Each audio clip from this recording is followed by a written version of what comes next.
বলা হয় ব্রতের মধ্যে শ্রেষ্ঠ ব্রত হলো শিবরাত্রির ব্রত। আর এই শিবরাত্রির ব্রতের পুণ্যফল পেতেই কিন্তু ভক্তকুল মেতে উঠেছে ভোলে বাবার আরাধনায়। আর আমরা বিটিভি ত্রিপুরার টিম এই মুহূর্তে রয়েছি আগরতলার শিববাড়িতে। আমার ক্যামেরাম্যানকে বলবো যে শিববাড়িতে যে ভক্তবৃন্দের যে উপচে পড়া ভিড় সেই দৃশ্য আপনাদের সামনে তুলে ধরার জন্য আমাদের ক্যামেরায় কিন্তু উঠে আসছে যে 8 থেকে 80 প্রায় সকলেই কিন্তু ভোলে বাবার আরাধনায় রত হয়েছেন। আমাদের ক্যামেরায় সেই চিত্রই আমরা তুলে ধরার চেষ্টা করছি।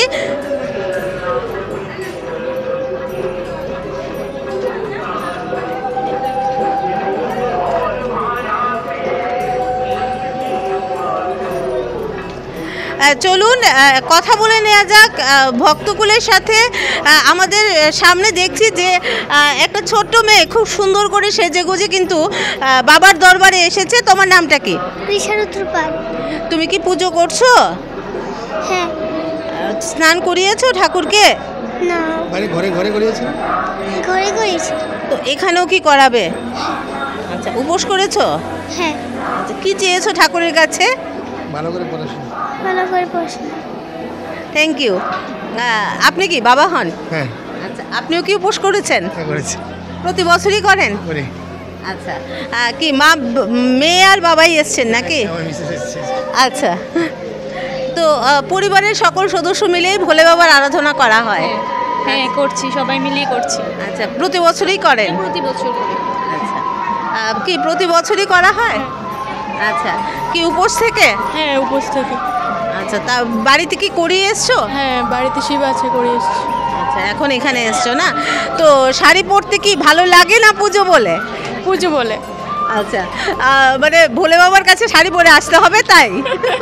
না, বলতে পুজোর মধ্যে একটা আলাদা, তার জন্য আর কি। সবসময় তো আমরা ড্রেসই পরি, পুজোর মধ্যে একটু আলাদা, তার জন্য একটু শাড়ি পরলাম। কি বলবেন শিব পুজো? খুব ভালো, শিব পুজো করতে তো ভালোই লাগে। প্রতি বছর করা হয়? প্রতি বছরই করি আমি। আচ্ছা, আপনি কি মানে ভোলে বাবাকে স্নান করাতে এসেছেন তাই তো? ইয়েস। কি উপোস করে আছেন? উপোস করে আছি। আচ্ছা, প্রতি বছরই করা হয়? প্রতি বছর। হ্যাঁ, একাই এসছেন না সাথে কেউ এসছে? আচ্ছা, তো দুজন মিলে পুজো করেন একসাথে? একসঙ্গে করি, দুজন মিলেই করি। আচ্ছা, প্রতি বছরই করেন? কত বছর ধরে করছেন? একদম স্টুডেন্ট লাইফ থেকে। আচ্ছা, ছোটবেলা থেকে। আচ্ছা আচ্ছা আচ্ছা, ছোটবেলা থেকে করছেন, তারপর বিয়ের পর এবার স্বামীকে সঙ্গী বানিয়ে নিয়েছেন? হ্যাঁ, সঙ্গী বানিয়ে নিয়েছি। ধন্যবাদ। Thank you. ভালো লাগে পুজো করতে? হ্যাঁ, ভালো লাগে। উপোস আছো? হ্যাঁ হ্যাঁ। আচ্ছা, প্রতি বছর করো? হ্যাঁ, করি। কত বছর থেকে করছো? আমি হায়েস্ট 10 to 11 ইয়ার্স থেকে। আচ্ছা, এখন কোন ক্লাসে পড়ো? ক্লাস 9-এ। আচ্ছা, ঠিক আছে। কি চাইবে ঠাকুরের কাছে? যে এক্সামটা ভালো আছে না, এখন তো ফাইনাল এক্সাম চলছে, নেক্সট আমাদের ইংলিশ এক্সাম, সেটাই বল।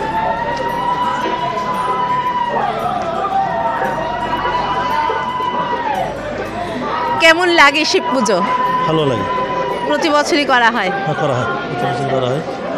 সবসময় আসি, অনেক 2-3 বছর পরে আবার প্রথমে এখানে এসেছি।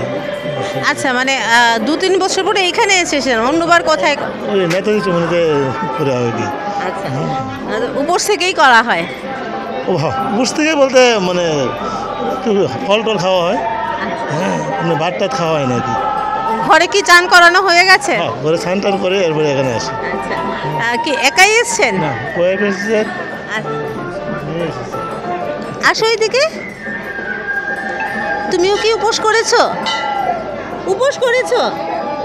বলো না, আমি রুটি খেয়েছি। আচ্ছা, চান করিয়েছো ঠাকুরকে? কি চেয়েছো ঠাকুরের কাছে?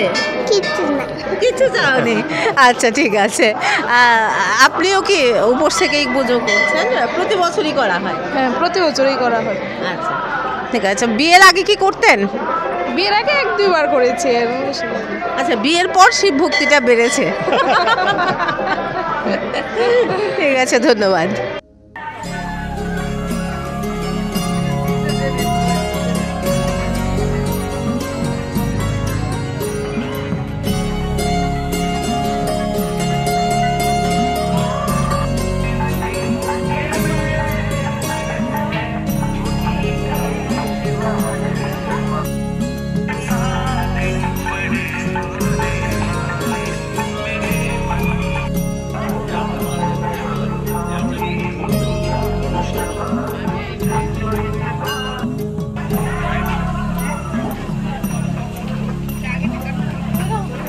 আমরা ইতিমধ্যেই আমাদের মাঝে পেয়ে গেছি শিববাড়ির একজন পুরোহিতকে।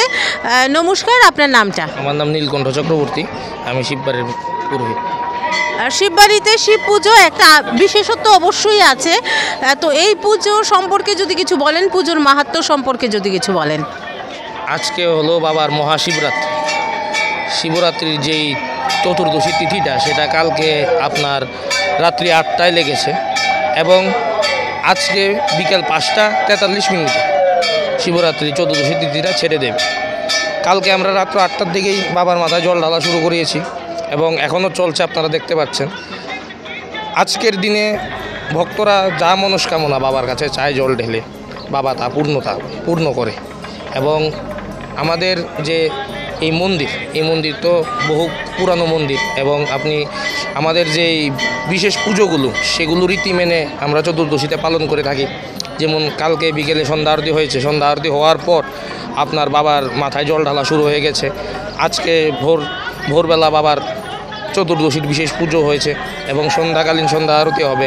তারপর আমরা বাবার নিদ্রা শয়ন ভোগ লাগিয়ে সব বাবাকে শয়ন দেব। আমরা প্রত্যেক বছরে নেই, এবছর আমরা মেলার আয়োজন করেছি। 2 দিন মেলা থাকে, কালকে মেলা শুরু হয়েছে এবং আজকেও মেলা আছে। ভক্ত সমাগমের কিরকম ভিড় হচ্ছে? ভক্ত ভালো সমাগম আছে, সকাল থেকেই ভক্তরা আসছে। এখন একটু কম আছে, কিন্তু সকাল থেকে প্রচুর ভিড় আসছে মন্দিরে। কত বছর থেকে এখানে এই শিবরাত্রি উৎসব পালিত হচ্ছে? এটা 1340 ত্রিপুরাব্দে এই মন্দির স্থাপিত হয়েছে, তারপর থেকেই শিবরাত্রি উৎসব। ধন্যবাদ আপনাকে। আমরা আমাদের পুজো পরিক্রমায় এতক্ষণ ছিলাম আগরতলার শিববাড়িতে, কথা বলে নিলাম মন্দিরের পুরোহিতের সাথে, জেনে নিলাম শিববাড়ির পুজোর মুহূর্ত। ক্যামেরায় দেবজিতের সাথে আমি শুভ্রস্মিতা।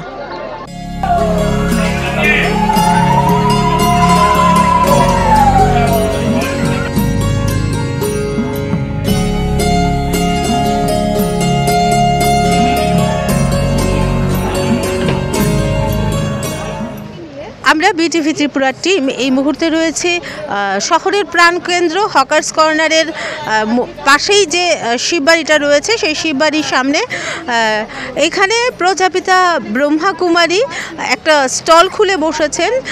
তারা বুঝাচ্ছেন শিবের মাহাত্ম্য, শিব ও শঙ্করের মধ্যে পার্থক্য, সৃষ্টিচক্র ইত্যাদি বিষয়ে তারা কিন্তু বুঝিয়ে দিচ্ছেন দর্শনার্থীদের। সেই চিত্রই কিন্তু আমরা আমাদের ক্যামেরায় তুলে ধরছি। আমরা এখন কথা বলে নেব প্রজাপিতা ব্রহ্মাকুমারীর সদস্যদের সাথে। আমরা ইতিমধ্যেই আমাদের সাথে পেয়ে গেছি প্রজাপিতা ব্রহ্মাকুমারীর সদস্যদের। ওনার শিবরাত্রি উপলক্ষে এখানে স্টল খুলে বসেছেন। কি উদ্দেশ্যে তাদের এই স্টল, সেটা জেনে নেব তাদের কাছ থেকে। নমস্কার। তো আমাদের আসলে আসল উদ্দেশ্য, আমরা তো শিবের পুজো করছি উমঙ্গ উৎসাহের সঙ্গে, কিন্তু সত্য স্বরূপে শিব নিরাকার যে এই ধরাধামে অবতরিত হয়েছেন এবং এই কলহ ক্লেশের দুনিয়া এবং অসুখ অশান্তির দুনিয়া থেকে সবাইকে সুন্দর একটা দুনিয়াতে নিয়ে যেতে চাইছেন, ওইটারই ওনার সত্য পরিচয় দেওয়ার জন্য আমরা এখানে একটা স্টল খুলেছি।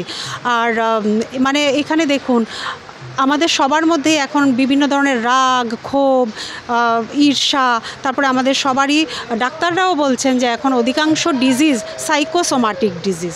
সাইকো মানে মন, সোমা মানে শরীর, মানে অধিকাংশ রোগই আসছে মনের থেকে শরীরে।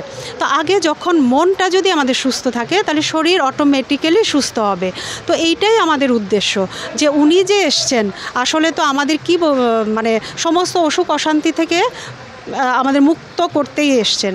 তো এইটাই আমাদের আসল উদ্দেশ্য, যে এখানে মেডিটেশন, রাজযোগ মেডিটেশন শিখলে আমাদের মনটা খুশিতে থাকবে, হালকা থাকবে, নিশ্চিন্ত থাকবে, এবং তখনই আমাদের যে খুশির হরমোনগুলো জেনারেট হবে, আর তখনই শরীর সুস্থ থাকবে। এটাই আমাদের উদ্দেশ্য আর কি, রাজযোগ মেডিটেশনের ব্যাপারটা বুঝিয়ে দেওয়া সবাইকে। ধন্যবাদ আপনাকে। আমরা জেনে নিলাম যে কিভাবে আমরা সুস্থ এবং নিরোগ দেহের অধিকারী হতে পারবো, সেই সচেতনতা প্রসারের লক্ষ্যেই কিন্তু প্রজাপিতা ব্রহ্মাকুমারীর এই স্টল খোলার প্রয়াস। ক্যামেরায় দেবজিতের সাথে আমি শুভ্রস্মিতা।